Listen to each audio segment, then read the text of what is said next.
Болат атты екінші сынып оқушысы анасының жұмыс орнының ауысуымен байланысты біздің мектепке көшіп келді.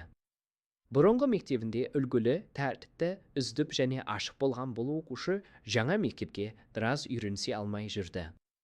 Сонымен қатар екінші сыныбының үздік оқушыларымен арақатынасы да бірден керемет бола кетпеді.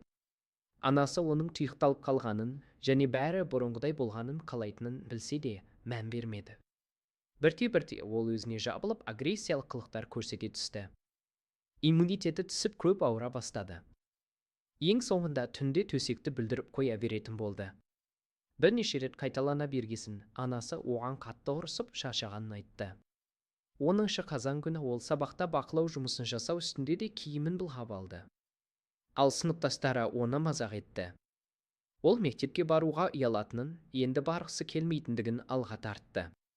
Осының барлығынан кейін анасы дабыл қағып, оны әр түрлі дәрігерлерге апарды. Оған аневризма атты диагноз қойылды. Бірақ оның себепкері белгісіз болды. Оның осыған дейін зәр шығару жүйесінде ешқандай ақау болмағандығы дәрігерлердің себепті таппай ұзақ жұмыс жүргізуіне әсер етті.